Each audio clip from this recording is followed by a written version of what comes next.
Question है यहाँ पर। The hour hand of a clock is 6 centimetre long. The angle swept by it between 7:20 AM to 7:55 AM।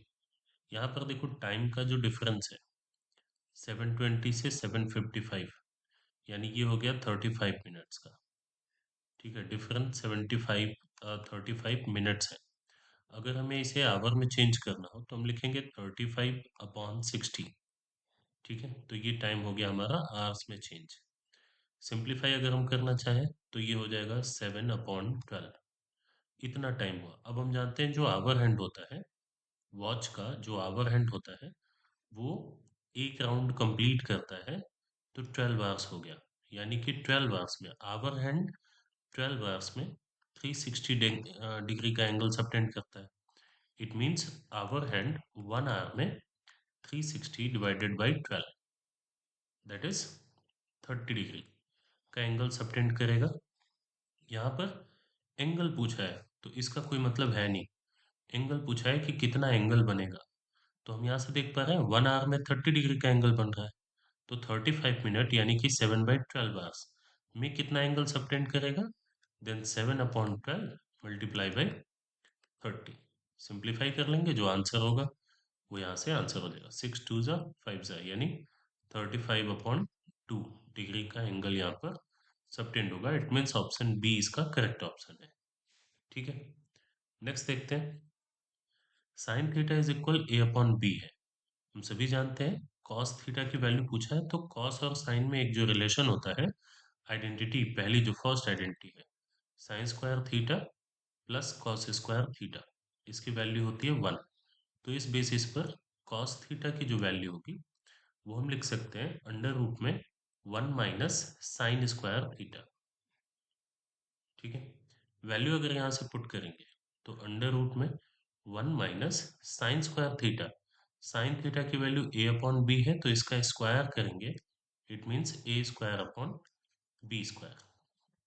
LCM लेंगे तो ये बनेगा B square minus A square upon में B square. ये cos theta की वैल्यू हो जाएगी। तो इसमें देखेंगे तो सी ऑप्शन इसका करेक्ट ऑप्शन हो जाएगा। Question number 3। In triangle ABC right angle at B. कोई ट्रायंगल है एबीसी जिसमें बी पर 90 डिग्री का एंगल सबटेंड हो रहा है, यानी बी 90 डिग्री पे रखेंगे, ए और सी को हम कहीं भी रख सकते हैं। इफ tan a इक्वल √3, हम सभी जानते हैं जो हमारा फॉर्मूला याद किया है हमने, P V P upon H H B वाला, है ना। इस बेसिस पर tan के लिए हम क्या लिखेंगे, परपेंडिकुलर अपॉन बेस। तो अगर इस एंगल को, यहाँ पे ए है, ए दिया है ना, तो ये एंगल ए हो गया। तो एंगल ए के लिए परपेंडिकुलर होगा हमारा बी सी। ये परपेंडिकुलर हो जाएगा और ये हो जाएगा बेस। इस बेसिस पर tan ए को परपेंडिकुलर अपॉन बेस लिखना है, मतलब हम लिख सकते हैं B C upon A B. इसकी वैल्यू गिवन है हमें अंडर √3। √3 को हम √3/1 समझ सकते हैं, है ना। इसका मतलब जो बी सी है ये √3 के हो जाएगा, और जो हमारा ए बी है ये वाला पार्ट, ये के हो जाएगा। अब अगर ये के है और ये √3 है, तो पाइथागोरस से हम हाइपोटेनस निकाल सकते हैं। जो हाइपोटेनस होता है ये अंडर रूट में परपेंडिकुलर का स्क्वायर प्लस बेस का स्क्वायर। √3 के का स्क्वायर करेंगे तो होगा 3 के स्क्वायर, और यहाँ पे के का स्क्वायर कर लेंगे तो प्लस के स्क्वायर। दोनों का सम हो जाएगा अंडर रूट में 4 के स्क्वायर। बाहर लाएंगे हमें मिलेगा 2 के हाइपोटेनस। इट मीन्स इसकी वैल्यू हो गई 2 के। अब यहाँ वैल्यू पुट करो, कॉस ए, कॉस मतलब यहाँ से देखो ये साइन का ये कॉस का, तो कॉस होता है बेस बाई हाइपोटेनस। तो बेस ए के लिए जो बेस है वो है के, तो कॉस ए की जगह क्या होगा, के अपॉन में हाइपोटेनस यानी 2 के, माइनस कॉस सी। सी यहाँ पर सी है, तो सी के लिए बेस हो जाएगा √3 के, √3 के अपॉन में परपेंडिकुलर, सॉरी हाइपोटेनस, ये हो जाएगा 2 के माइनस साइन ए। अगेन यहाँ ए एंगल की बात हो रही है, तो साइन होता है परपेंडिकुलर अपॉन हाइपोटेनस। तो एंगल ए के लिए परपेंडिकुलर हो गया √3 के, और अपॉन में हाइपोटेनस वही 2 के। साइन सी, तो साइन सी, सी के लिए यहाँ पे मल्टीप्लाई है ना, साइन सी के लिए हो जाएगा परपेंडिकुलर अपॉन हाइपोटेनस, यानी k/2 के। बस इसे सिंप्लीफाई करना है। ये जितने k है ना, ये सब कैंसिल आउट हो जाएंगे, ठीक। यहाँ से ये सारे कैंसिल। अब यहाँ पर 1/2 √3/2, तो ये हो गया √3/4 माइनस, यहाँ √3 और डिनोमिनेटर में 4 है, √3/4, तो दोनों सेम वैल्यू आ गए, यानी दोनों का डिफरेंस हो जाएगा 0। तो इसका बी वाला ऑप्शन करेक्ट हो जाएगा। नेक्स्ट देखो, sine x plus cosec x is equal to given है। जैसा हम सभी जानते हैं, साइन और कोसेक, ये और ये दोनों एक दूसरे के रेसिप्रोकल होते हैं, है ना।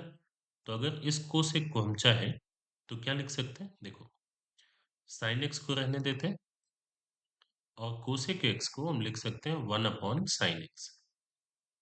ठीक है, इसकी वैल्यू कितनी हो गई, 2। अब अगर यहाँ एलसीएम लेंगे तो ये साइन एक्स इधर मल्टीप्लाई होगा, बनेगा साइन स्क्वायर एक्स प्लस 1, और जो डिनोमिनेटर का साइन एक्स है ना, ये उधर जाके मल्टीप्लाई होके हो जाएगा 2 sin x। ठीक है, सिंपल, यहाँ पे हमने एलसीएम लिया। अब इसे, सेम इसी चीज को हम लिख सकते हैं sine square x, 2 sin x को ट्रांसपोज करेंगे तो हो जाएगा -2 sin x, और प्लस 1 = 0। ये पूरा साइन एक्स -1 का होल स्क्वायर है। ठीक है, तो इसका मतलब हो गया कि साइन एक्स -1 इज इक्वल होगा 0। It means sine x is equal होगा 1, और 1 साइन में वैल्यू होता है 90 डिग्री का। तो इसका मतलब x की जो वैल्यू है ये होगी 90 डिग्री। ठीक है, x हो गया 90 डिग्री। अब देखो यहाँ वैल्यू किसकी निकालनी है, साइन 19x। तो साइन x की वैल्यू हो गई, ऐसे समझना, साइन और x की वैल्यू हो गई 90, और पूरे का पावर हो गया 19, प्लस कोसेक, कोसेक में भी सेम वही चीज, कोसेक, और x का मतलब 90 डिग्री, और पूरे पे पावर हो गया 20 का, राइट। साइन 90 की वैल्यू 1 होती है, और 1 का पावर कुछ भी हो, वैल्यू क्या मिलेगी, 1, प्लस वैसे ही कोसेक 90 की वैल्यू भी 1 होती है, और 1 पे पावर कुछ भी हो, वैल्यू होगी 1, तो 1 + 1 यानी फाइनल आंसर हमको क्या मिले, 2। तो इसका ये सी वाला जो ऑप्शन है ये करेक्ट हो जाएगा। और बिल्कुल सेम इसी फिनोमिना पे हमको ये tan a plus cot A वाला क्वेश्चन करना है। tan a plus cot A बिल्कुल वैसे ही होगा, सेम उसी तरीके का। यहाँ पे क्या करना है, कॉट ए को हम लिख सकते हैं 1/tan a। ठीक है, tan a को वैसे ही छोड़ते हैं, और जो कॉट ए है उसको हम लिख सकते हैं 1/tan a। या चाहो तो हम इसे ऐसे भी कर सकते हैं कि यहीं पर इसका दोनों तरफ स्क्वायर कर देते हैं। दोनों साइड स्क्वायर करेंगे तो ये बनेगा tan² a plus cot² a, और plus 2 tan a cot a। तो tan और cot एक दूसरे के रेसिप्रोकल होते हैं, यानी सिंपली क्या मिलेगा, 2, और यहाँ 4 का स्क्वायर हो जाएगा 16।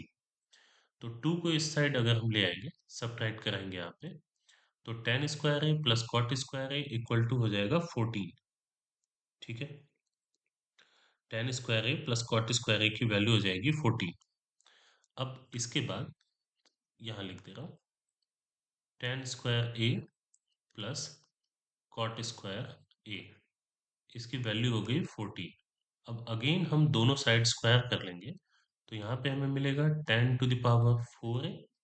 प्लस cot a का 4 पावर, और साथ में प्लस 2ab, तो अगेन tan² कैंसिल हो जाएगा, तो यहाँ हमें मिलेगा 2, और इक्वल में 14 का स्क्वायर यानी 196।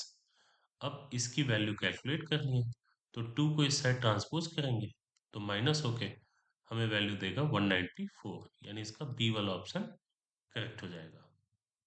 ये तो सिंपल है, cot θ = 1/√3 रूट 3 है तो हम सभी जानते हैं कॉट में 1/√3 वैल्यू होती है कॉट 60 की ना। तो यहाँ से थीटा की वैल्यू 60 डिग्री मिल जाएगी। इसको यहाँ पुट करोगे, आंसर निकल